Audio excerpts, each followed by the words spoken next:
Voilà, alors dans cette vidéo, on va regarder à la structure de Zacharie. Donc si vous voulez trouver la structure tout seul, eh ben, ne regardez pas encore cette vidéo. Et alors que la structure de Zacharie, en fait, elle va vraiment nous aider à comprendre son message. Du coup, en fait, alors qu'on regarde la structure, on va directement traverser le texte et puis s'arrêter aux différents passages et essayer de regarder au message que Zacharie va faire passer à travers ses oracles, ses visions et différentes choses que Dieu lui dit. Euh, En tout cas, moi vraiment la structure, c'est ce qui m'a ouvert les yeux sur vraiment le cœur de Zacharie, son message. Donc j'espère que ça va vous aider aussi. Donc si on regarde la structure générale, donc on a un premier message dans les 6 premiers chapitres qui sont l'introduction. Mais même dans l'introduction, en fait, on a déjà un message très clair, un message de repentance. Euh, Juste peut-être mentionner que donc les chapitres 1 à 8, comme on l'a mentionné dans la date, avant sont des oracles qui sont datés, dont on a une date spécifique pour chacun. Et puis les 2 oracles de la fin, à partir du chapitre 9, ceux-là ne sont pas datés. Donc même là, on pourrait avoir une division entre les oracles datés et les oracles non datés. Euh, du coup, on a le contexte même de cette première division avec la reconstruction du temple. Et alors que c'est pas daté, par contre, on n'a pas le contexte. Euh, donc c'est ça, le verset clé, c'est une suggestion. À vous de voir si ça vous parle ou pas. Tu lui diras, ainsi parle l'Éternel des armées. Voici un homme dont le nom est Germe. Il germera là où il est et il bâtira le temple de l'Éternel. C'est lui qui bâtira le temple de l'Éternel. Il portera les insignes de la majesté. Il siégera et dominera sur son trône. Il y aura d'autre part un sacrificateur sur son trône et une parfaite union régnera entre l'un et l'autre. Donc l'introduction. Le chapitre 1, les versets 1 à 6, c'est le premier message. Même si c'est juste 6 versets, c'est déjà un message. Donc le prophète, il appelle les gens à revenir à l'Éternel, leur Dieu, Dieu qui a fait alliance avec leur père. Il leur dit, revenez à moi et je reviendrai à vous. Ne faites pas comme vos pères qui ont fini en exil, un peu comme Agé. Réfléchissez à vos agissements et revenez à cette alliance qu'on avait faite. Puis, on a donc cette série de 8 visions qu'il a pendant la nuit. Un passage sur le jeûne, ou les jeûnes, et puis finalement 2 oracles non datés.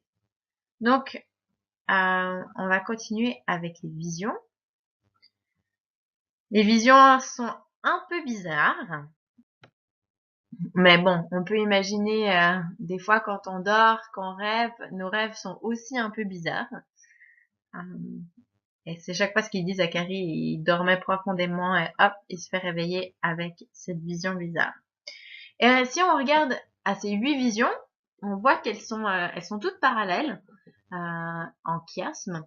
Euh, et donc on va essayer de regarder les visions selon leurs parallèles. Donc on va comparer la vision 1 avec la vision 8, la vision 2 avec la 7, la 3 avec la 6, puis le cœur du... on terminera avec le cœur de ce chiasme, les visions 4 et 5. Donc la première vision, c'est cette vision d'un homme à cheval parmi les myrtes.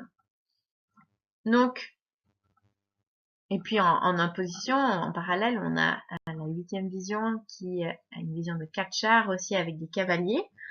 Donc les 2 visions ont ces 4 cavaliers. Ces cavaliers, ils annoncent la paix, le repos. Dieu a terminé de discipliner son peuple. Et puis maintenant, il est là pour les couvrir de paroles bienfaisantes, de consolation, comme d'ailleurs Ésaïe l'avait prophétisé. Et puis c'est vraiment un temps de compassion, un temps pour la restauration. Alors que le peuple s'est retrouvé après l'exil, il s'est sûrement senti abandonné. Ils ont vu que la gloire de Dieu, elle n'était pas encore présente. Leur situation, elle n'est pas si glorieuse que ce que les prophètes avaient annoncé. Donc là, on a vraiment du réconfort. Dieu, il a de la compassion. Son désir, son cœur, c'est de les restaurer. Et puis, on a cette idée que la Perse est l'outil de travail. C'est ce que Dieu a utilisé pour amener l'appel repos, en fait. La Perse a été utilisée pour permettre au peuple de revenir à Jérusalem, de reconstruire leur temple et donc de recommencer à reconstruire leur nation. Donc c'est ça pour la première vision. Pour la 8e vision, donc on a de nouveau des chevaux. On voit ces chevaux qui cette fois parcourent la terre pour faire la guerre au pays du Nord. Donc ça veut dire Babylone. Parce que tous ceux qui viennent pour attaquer Jérusalem, en fait, ils arrivent du nord, puisque à l'est, c'est un désert, donc ils peuvent jamais venir de l'est. Ils sont obligés de venir du nord ou du sud par l'Égypte. Mais donc là, les pays du nord, c'est donc Babylone.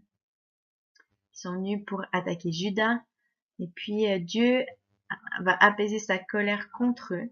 Donc c'est vraiment ce message de justice et de paix. Dieu, il va faire justice pour tout, toutes les injustices qu'ils ont vécues par les Babyloniens. Dieu va les punir.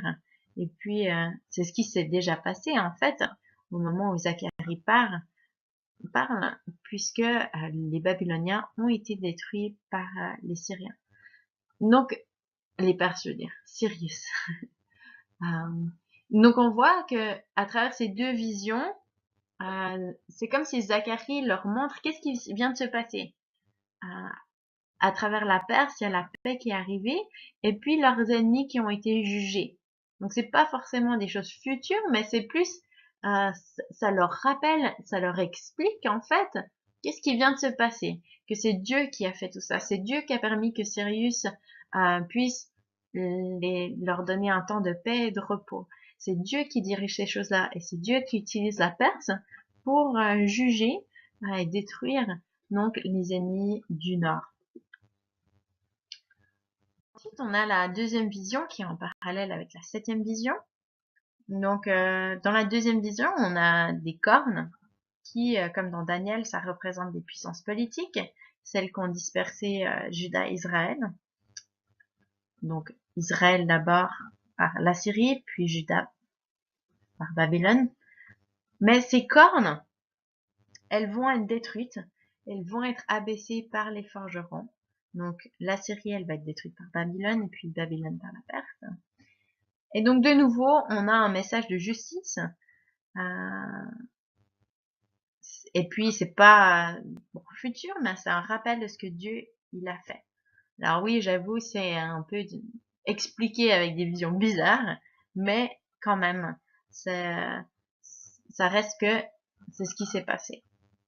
Rappelez-vous que dans Zacharie, on a aussi un peu des mélanges de littérature apocalyptique, donc avec des symboles qui sont peut-être un peu plus bizarres, dont on a moins l'habitude. Et puis donc en parallèle, on a la 7e vision, qui est la femme dans le boisseau, dans le panier. Cette femme, elle représente les péchés, la méchanceté de Judas. Et puis, elle est mise dans ce panier, dans ce boisseau, avec un couvercle qui est tellement lourd qu'il peut pas enlever. Et puis, tout ça est emmené au pays de Shinar, Shinar qui est donc Babylone, pays des Babyloniens. Et donc, on voit cette vision, ça nous montre la méchanceté qui est enlevée du pays. Et puis, ce couvercle, c'est comme si tout est scellé. On va pas revenir en arrière. Dieu a éloigné le péché de sa terre. Il a purifié sa terre. Donc, c'est ça. Les ennemis sont punis et puis le péché est puni aussi. Donc, on a aussi ce parallèle avec les visions 3 et 4, 2 et 3 et puis 7 et 6 de des ennemis qui sont jugés et puis du péché qui est jugé aussi. Dans la troisième vision, on a le cordeau, cette vision du cordeau. C'est Dieu qui mesure la nouvelle Jérusalem. C'est une ville de joie, de gloire, où Dieu, il vient à nouveau vivre au milieu d'elle, et puis il chasse ses ennemis. Tous ceux qui sont venus du nord. Encore, on a cette idée-là. Et puis il fait revenir son peuple qu'il appelle la prunelle de ses yeux.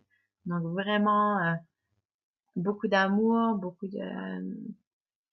ouais, c'est vraiment le Père qui parle là pour les restaurer. Et puis, on a aussi cette idée qui revient, comme dans Ésaïe, et que ça reviendra plus tard dans Zacharie, où toutes les nations aussi vont venir, vont reconnaître l'Éternel et s'attacher à lui.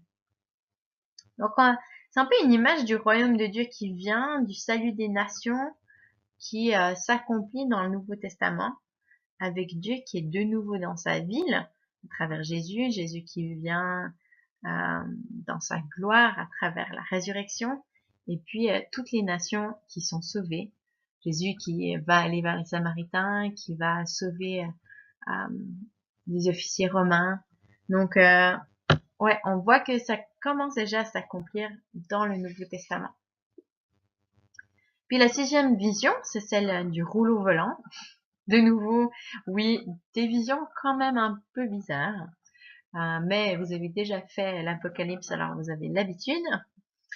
Donc, dans cette vision, ce rouleau, c'est le jugement ou la malédiction qui vient pour juger, pour nettoyer, pour purifier la ville de Jérusalem de tout voleur, de toute parjure.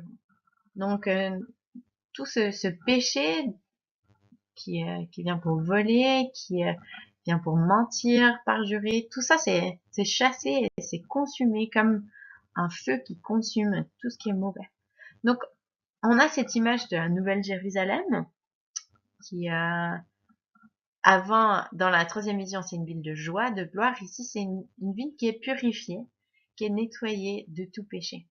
Puis cette idée va revenir aussi dans les visions à la fin de Zacharie. Donc, dans ces deux sets de visions, on a les ennemis qui sont chassés dans les visions 2 et 3, puis le péché qui est chassé dans les visions 6 et 7. Donc, on voit qu'il y a plusieurs, on peut regarder ça là, il y a plusieurs niveaux de structure. Mais en tout cas, c'est tellement beau comme Zacharie, il a structuré son texte.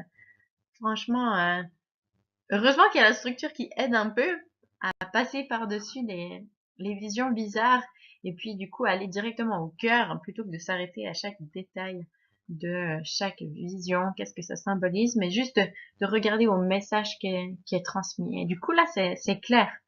Dieu il vient pour amener sa paix, pour amener sa justice, pour amener de la joie, de la sécurité dans la ville, mais aussi pour la purifier de tout péché. C'était entre autres pour ça qu'ils étaient partis en exil.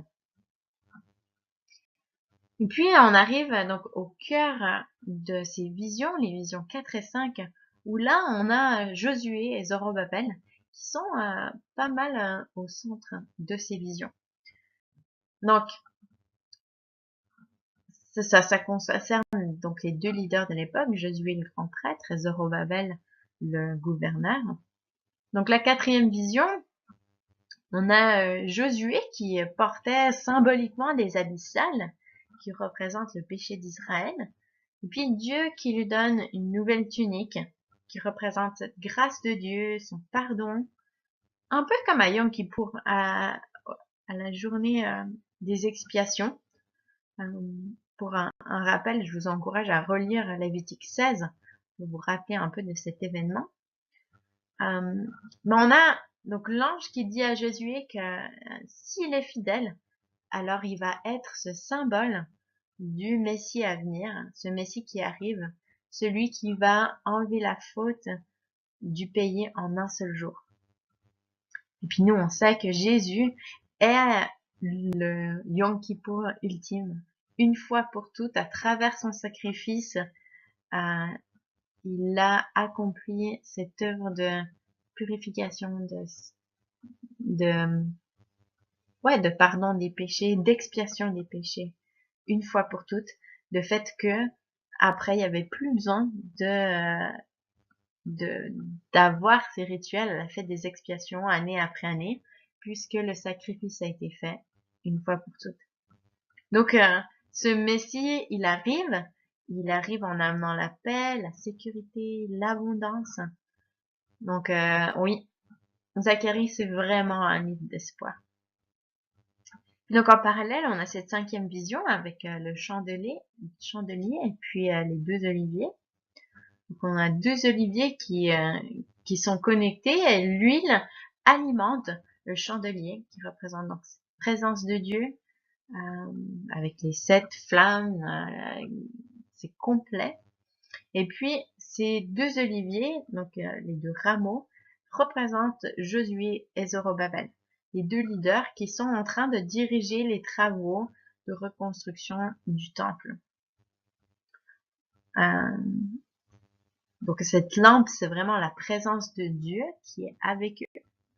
Et puis Dieu renforce leurs mains, les efforts, il les aide, il est avec eux dans ces commencements, même si c'est des petits commencements, si le temple n'est pas aussi glorieux que ce qu'ils pensaient. Mais par contre, cette construction, elle peut pas se faire par leur propre force, par leur propre puissance politique, mais vraiment par l'Esprit de Dieu. Et puis, c'est ça l'apogée de ces visions de Zacharie. Le temple physique, il est construit par l'Esprit de Dieu. C'est Dieu qui le construit à travers Zorobabel et Josué. Et puis, ces 8 visions se terminent avec le chapitre 6, versets 9 à 15, avec comme un bonus un dernier message où Zacharie doit faire une couronne pour mettre sur la tête de Josué. Donc c'est vraiment ce symbole du roi qui arrive pour construire le temple. C'est une figure messianique, celle d'un roi sacrificateur. Donc c'est l'union parfaite entre le royaume et la prêtrise. C'est ce que déjà Moïse était. Et puis d'ailleurs dans le Nouveau Testament, ils attendent un Messie qui sera comme Moïse, un prêtre et un roi. Et même David, il avait toujours ce cœur-là, pas juste de régner, mais aussi de servir Dieu en tant que sacrificateur. Et Pierre, hein, dans le Nouveau Testament, va appeler l'Église un royaume de sacrificateurs. Donc c'est vraiment cette idée que le royaume de Dieu n'est pas juste religieux, n'est pas juste politique, mais c'est vraiment un règne spirituel et ouais, où le prêtre et le roi travaillent ensemble. Donc c'est cette idée du temple spirituel qui est construit par le prêtre et le roi. Donc voilà pour la partie sur les visions. On va maintenant regarder à la partie des jeûnes. Donc les jeûnes, c'est les chapitres 7 et 8.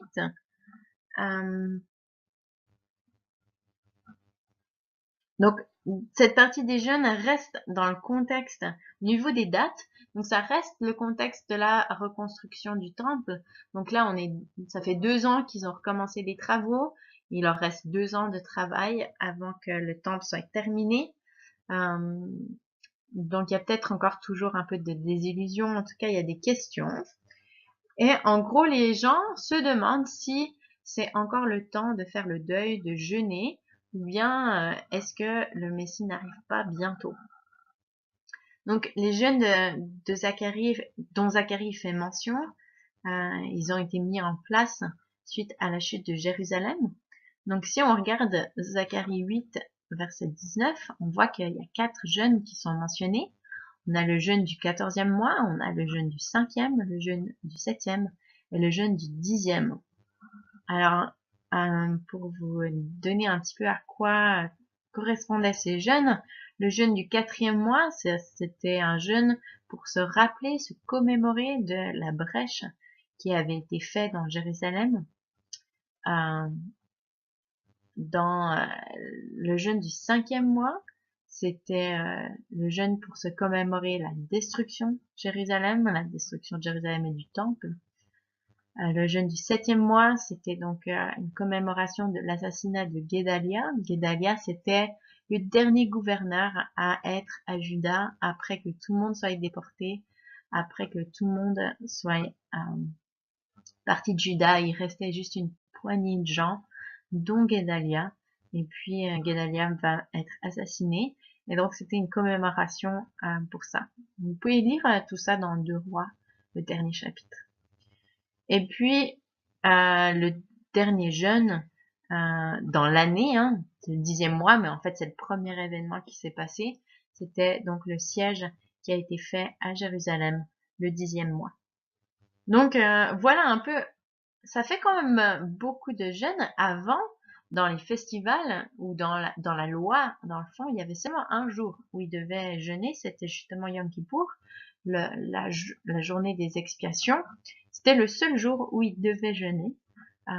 Et là, tout d'un coup, après l'exil, ils ont ajouté ces 4 journées de jeûne en commémoration à l'exil et tout ce qui est en lien avec la destruction de Jérusalem. Alors ces jeunes, c'est sûr, ça les laisse un peu en position de victime, dans la détresse, ça leur rappelle leur punition. Mais là, on va voir que Dieu va les encourager. Le temps de jeûne et de tristesse est terminé.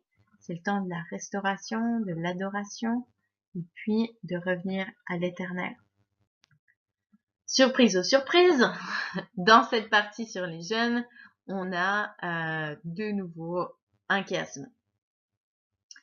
Donc, dans la première partie, les 3 premiers versets, on a Bethel, c'est la ville juste au nord de Jérusalem, qui implore l'Éternel, qui pose la question en fait, est-ce que il faut continuer à porter le deuil et à s'abstenir? Parce qu'en fait, ce fardeau commence à devenir un peu lassant et fatigant. C'est fatigant de toujours devoir se rappeler de ces difficultés. Et puis, la réponse de Dieu, c'est Dieu qui les reprend un peu, qui les confronte et qui retourne la question. Mais en fait, est-ce que c'est vraiment moi? Est-ce que c'est vraiment pour moi que vous faites ça? Est-ce que je vous ai demandé de vous lamenter, de jeûner pendant ces 4 jours? Et ensuite, Dieu va leur rappeler ce qu'il leur a vraiment demandé. Et puis c'est là qu'on voit que c'est très similaire à ce que Amos, ce que Michée, ce que Ésaïe et d'autres vont dire. Ce que lui, il veut, c'est la justice sociale. C'est que la veuve, l'orphelin, l'immigrant, le malheureux, ils soient pas opprimés. Leurs pères, ils avaient été punis à cause de ça. Et donc, c'est le temps maintenant d'apprendre de cette leçon. De pas juste offrir des sacrifices et être dans le jeûne et dans les trucs religieux, mais d'agir concrètement en soyant juste socialement. Et puis si on lit Néhémie 5, on voit que même après les interventions de Zacharie, il reste encore des injustices dans le peuple de Juda, où même certains sont vendus comme esclaves à leurs frères à cause des injustices, quoi. Donc finalement, ils apprennent quand même pas trop ça.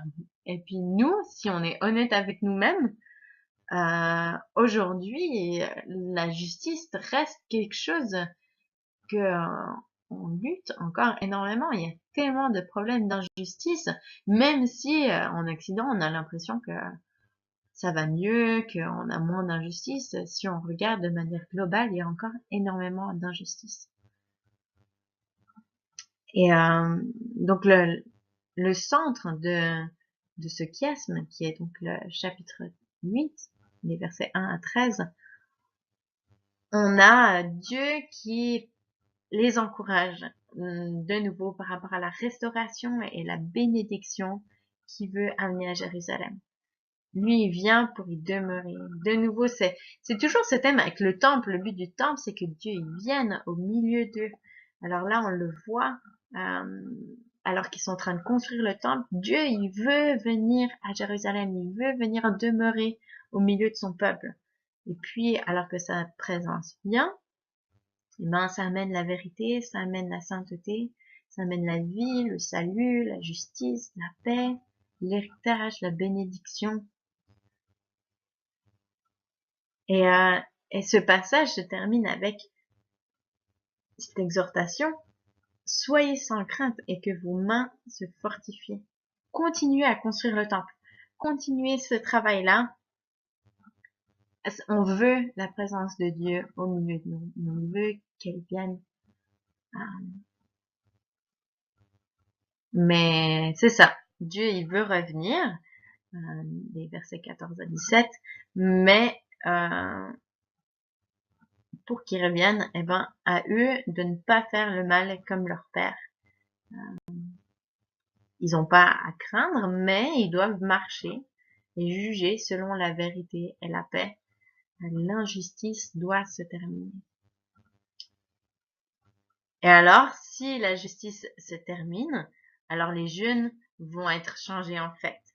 Ce sera plus des fardeaux, mais ce sera des jours de gaieté, des jours de joie, tant que, avec toujours cette condition, à condition qu'ils aiment la vérité et la paix. Et puis, tout ça se termine avec les nations qui implorent l'Éternel. Tout ça, ça amène les nations à l'Éternel. Et puis, en gros, l'appel d'Israël est restauré. Dieu veut qu'ils arrêtent de jeûner et que les nations se tournent vers lui. Mais surtout, ce qu'il veut, c'est être présent au milieu d'eux. Donc, on voit vraiment le cœur de Dieu qui veut encore et encore et encore restaurer cette relation avec les hommes, cette relation qui a été perdue déjà à la chute, où avant, ils marchaient ensemble dans le jardin. On voit que Dieu, il veut vivre au milieu de son peuple. Il veut qu'il y ait plus de distance entre l'homme et lui, comme au temps du jardin. Alors voilà pour la partie des jeunes.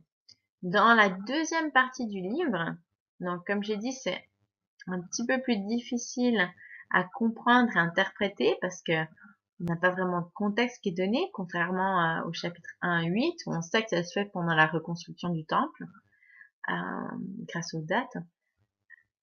Comme il n'y a pas de date, je l'ai déjà mentionné dans l'intro, mais il y a certaines personnes qui pensent que c'est même quelqu'un d'autre que Zacharie qui l'aurait écrit. Puis bien sûr, on a le défi de la littérature, puisque c'est quand même un style apocalyptique, et donc c'est un peu plus difficile à interpréter certains symboles qui sont utilisés. Mais on va séparer les deux oracles. Donc le premier oracle qui couvre les chapitres 9 à 11. Dans cet oracle, on a la description du Messie comme un roi qui arrive dans la paix, qui est monté sur un âne. D'ailleurs, le fait qu'il soit sur un âne, c'est pas un signe d'humilité, forcément.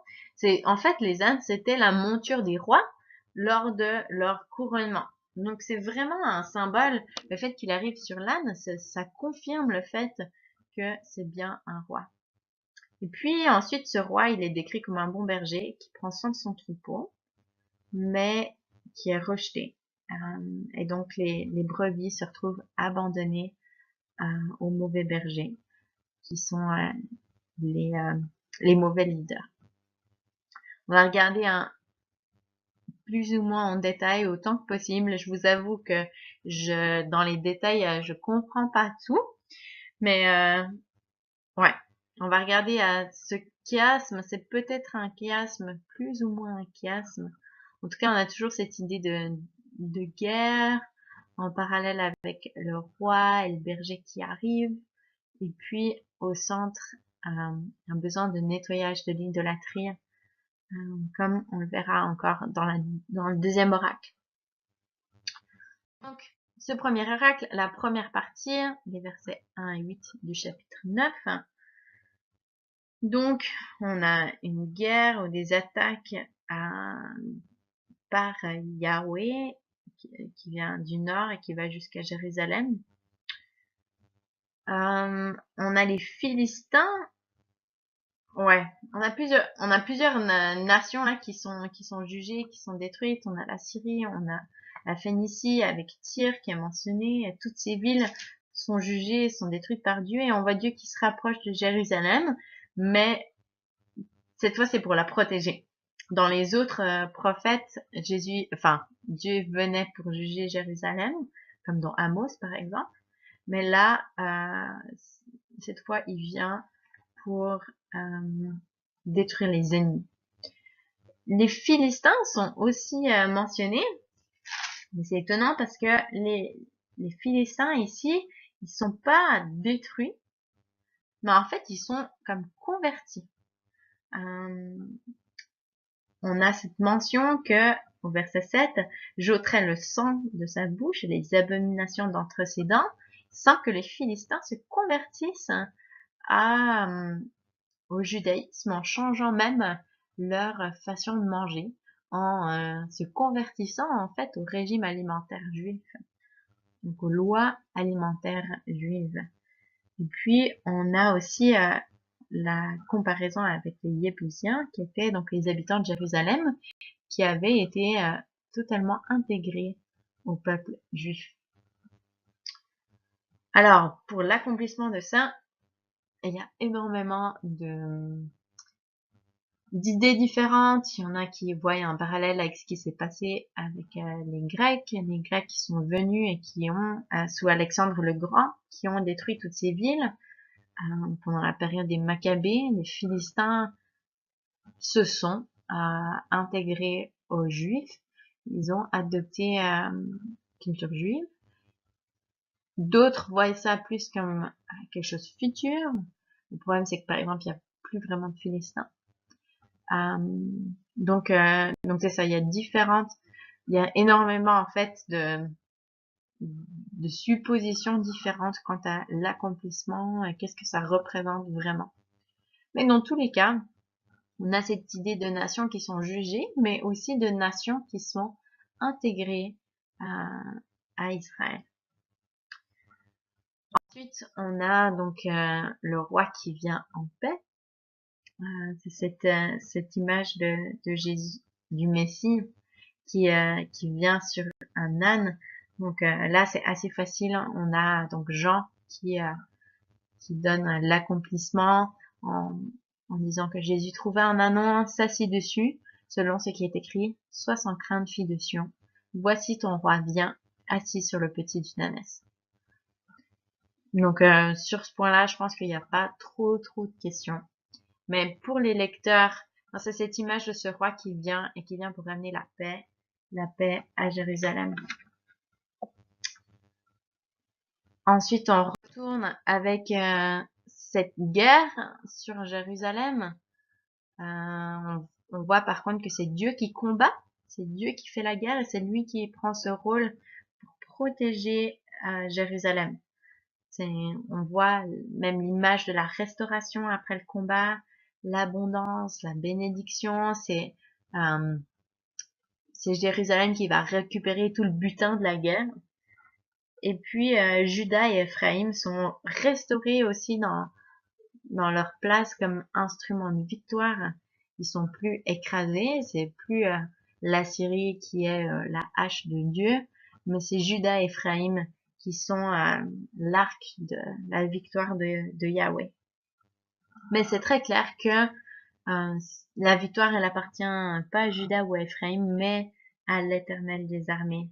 C'est lui qui avance dans l'ouragan. C'est lui qui avance dans la mer et qui calme la mer. Ça ressemble un petit peu à Job, ça ressemble un petit peu à des choses qu'on a déjà vues. Dieu reste le même et on voit que les prophètes utilisent vraiment d'autres images qu'ils ont déjà reçues dans d'autres livres pour construire cette image de Dieu. Et puis donc le cœur de cet oracle serait donc le chapitre 10, les versets 2 et 3, en tout cas la première partie du verset 3 avec la mention d'idolâtrie. Donc oui, l'Éternel vient, il vient apporter la victoire, mais Israël doit continuer à être vigilante et puis ne doit pas se tourner vers les idoles. Les idoles sont pas des bons dirigeants, contrairement au bon berger, contrairement à ce roi qui vient. Suivre les devins ou suivre les idoles revient à ne pas avoir de berger. C'est renoncer à suivre le bon berger, c'est suivre des choses vides en fait. Et puis donc les Téraphim, c'est donc des dieux familiaux où on peut dire l'adoration des ancêtres. Donc vraiment c'est cette idée que les idoles sont des faux bergers. C'est rien de nouveau sous le soleil. Bon, c'est sûr que j'ai enseigné Ésaïe, donc c'est ce qui est le plus proche, mais Ésaïe l'a dit tellement de fois. Euh, Pourquoi est-ce que vous suivez les idoles? Les idoles, elles sont vides. Les idoles ne connaissent pas l'avenir. Les idoles ne peuvent pas vous diriger. Les idoles ne peuvent rien faire. Donc c'est un appel à suivre le bon berger plutôt que les idolâtries, les idoles. Et peut-être que en rentrant de Babylone, ils avaient emporté avec eux certains idoles babyloniennes ou perses peut-être. Et donc c'est un appel à se purifier de toutes ces choses-là. Ensuite, on a de nouveau un passage qui parle de la guerre. Un Dieu qui intervient toujours en faveur de Juda. Donc c'est le langage de la guerre qui est utilisé. Et puis Zacharie reprend des images d'autres prophètes. On a la pierre angulaire, on a le piquet. Mais dans tous les cas, ils ont la victoire. Et puis on a plein d'images d'espoir, on a plein d'images de restauration, de compassion. Dieu, il les a pas abandonnés. Donc vraiment, pour les lecteurs, mais quel encouragement chaque fois d'avoir cette image de, ok, on est oppressé, oui, on a des gens autour de nous qui nous attaquent, mais Dieu nous a pas abandonnés, il va continuer à les rassembler. Peut-être il y avait aussi ce découragement de se dire, mais sur toute la grandeur d'Israël, on n'est que 50 000 à être revenus, mais comme si Dieu a dit, ah, mais j'ai pas fini. Je vais continuer à vous rassembler, je vais continuer à vous ramener. Et puis, on a ensuite donc le bon berger qui vient pour les rassembler en fait. Ce passage-là, il est quand même assez compliqué à comprendre. C'est un peu comme une allégorie que Dieu demande à Zacharie de faire. Et on peut le regarder comme en 3 étapes, en 3 parties. Donc, d'abord, Dieu envoie le prophète, donc pour jouer cette allégorie, où il va jouer le bon berger qui prend soin des brebis. Il va prendre soin des brebis qui ont été maltraitées. Donc, on reconnaît que ces brebis, elles ont été maltraitées, elles sont meurtries. Puis ce berger, il vient pour prendre soin d'elles. Il a ses houlettes qui sont en tendresse et union. Donc on voit ce désir de prendre soin de ces brebis maltraitées. Mais les rejeter, alors du coup, il va les abandonner et puis symboliser son abandon en brisant son alliance de protection, qui est démontrée quand il brise cette houlette de tendresse.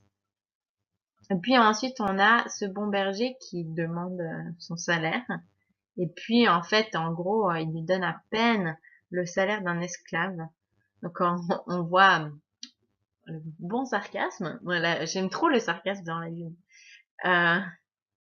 Où il dit, waouh, ce prix magnifique auquel ils m'ont estimé le prix d'un esclave, malgré le fait que j'étais un bon berger et que j'ai vraiment pris soin.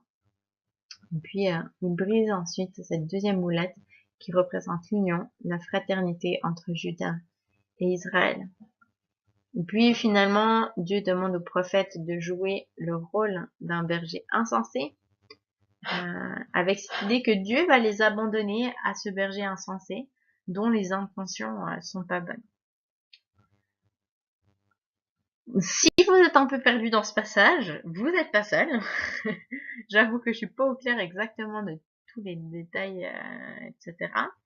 Mais dans tous les cas, je pense que c'est quand même assez clair de voir un contraste entre le Messie, le bon berger qui vient et, pour prendre soin, pour restaurer, pour consoler, pour guérir les meurtrissures, et puis ces mauvais bergers qui, eux, sont là que pour eux.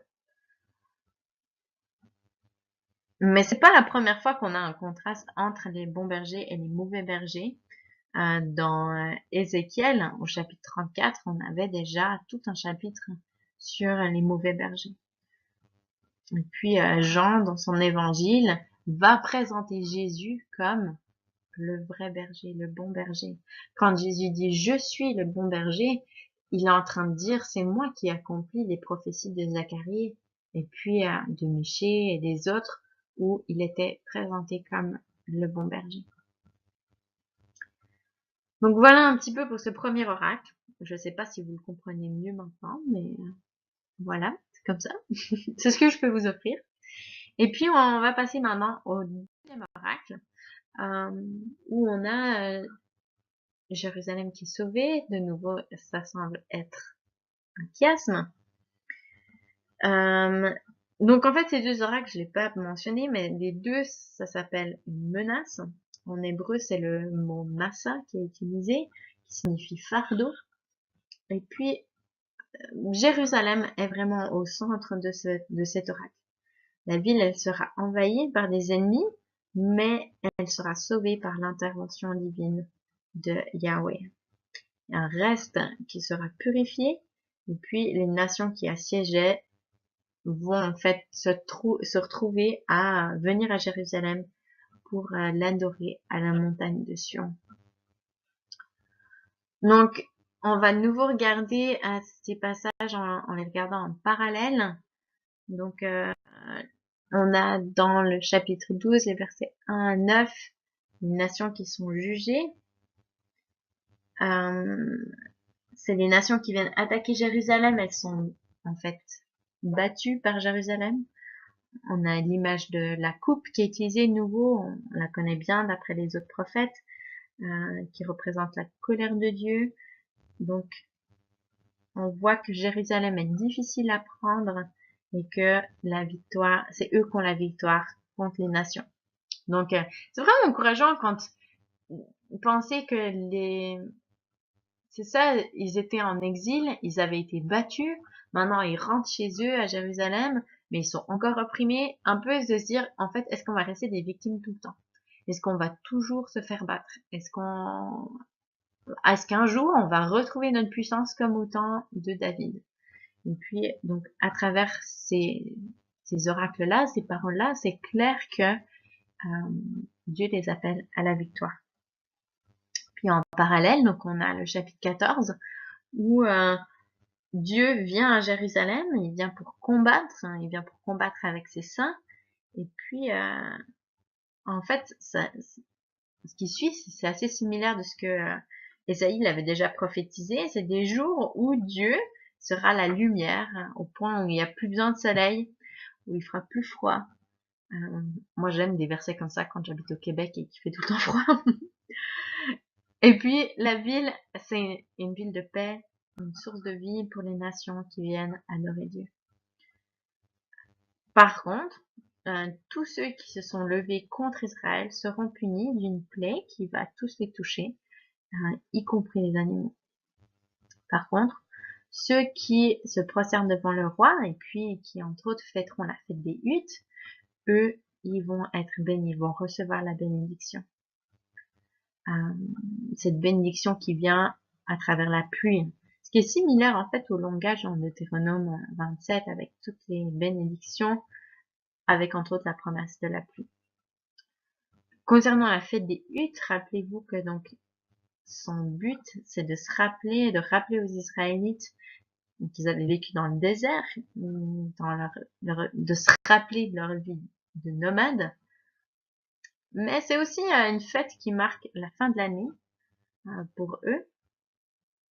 Et donc ici, peut-être que ce que Zacharie essaie de montrer, ou Dieu à travers Zacharie, ce symbole de transition entre, ok, c'est la fin d'une année, il y a quelque chose de nouveau qui s'en vient.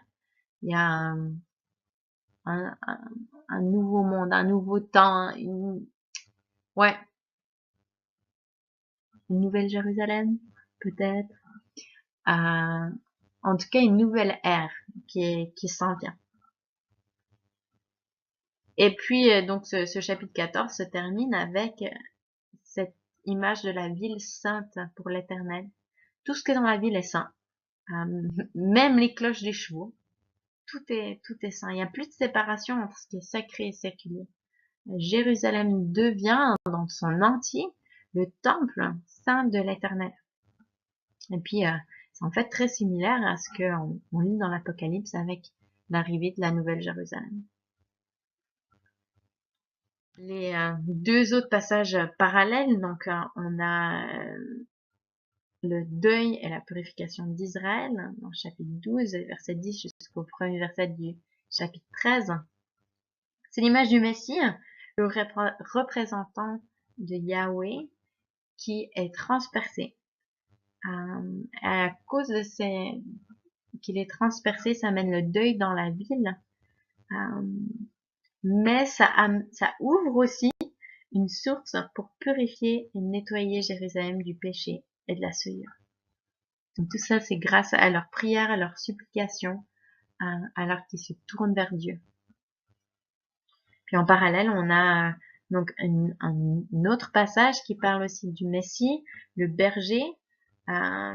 Donc le berger qu'avant il avait été transpercé, cette fois il y a l'épée qui se lève contre lui, le berger qui est frappé, et du coup les brebis qui sont disséminées mais aussi purifiées. On voit que dans ces brebis, seulement quelques-unes vont rester, seulement quelques-unes vont survivre. Donc, l'idée du reste, c'est vraiment une image qu'on a dans tous les prophètes. C'est vraiment ceux qui restent fidèles, que malgré les épreuves, malgré l'étape du feu, il y a quelque chose qui demeure, leur foi demeure, leur fidélité demeure. Et c'est ce qu'on voit tout au long des prophètes et même encore dans le Nouveau Testament, avec il y a ces grandes foules qui suivent Jésus, mais seulement ceux qui passent l'étape de la purification, à avoir leurs motivations qui sont purifiées, qui suivent vraiment Jésus jusqu'au bout. On voit que c'est en tout cas pas toutes les foules qui le font. Et puis le centre de cet oracle, c'est la purge de l'idolâtrie. Donc le message central de cet oracle, c'est cette menace, ce fardeau,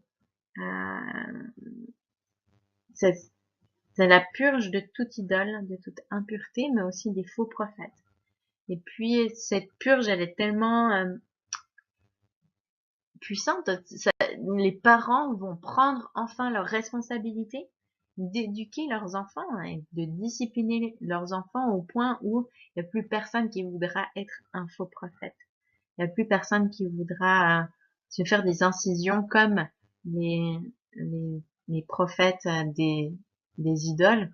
Mais on voit donc un retour à une sainteté, un retour à un désir de sainteté, un retour à un désir d'obéissance qui se fait. Est-ce que c'est pour ça, à cause de cette prophétie, que après on aura 400 ans de silence, où il n'y a plus de prophètes, parce que tout le monde est dans la crainte de se tromper? Je sais pas. Mais en tout cas, ça m'a frappé. Je me suis posé la question. Et donc, on arrive donc à la conclusion de Zacharie. On a terminé cette étude de Zacharie ensemble. C'est sûr qu'il y a encore des interprétations, des détails, des accomplissements de ces paroles qui sont incertains. D'ailleurs, tous les érudits sont d'accord pour dire que c'est les passages de l'Ancien Testament les plus difficiles à interpréter. Mais dans tous les cas, ça nous laisse quand même un message qui est assez clair d'après moi. Et c'est là-dessus que je vais vous laisser ces paroles d'application. Qui est notre berger? Notre berger, quel exemple est-ce qu'il nous a donné? Dans Zacharie, on le voit clairement comme un leader qui est humble, un leader qui donne sa vie, qui souffre, qui est persécuté, mais où on a aussi un choix de est-ce qu'on va suivre ce berger ou est-ce qu'on va se donner au berger insensé, aux idoles et aux autres sécurités. Et puis, quand même, à ce thème qui revient dans tout le livre de Zacharie de la purification. Est-ce qu'on accueille la purification, le nettoyage que ce berger, ce roi sacrificateur euh, veut nous apporter?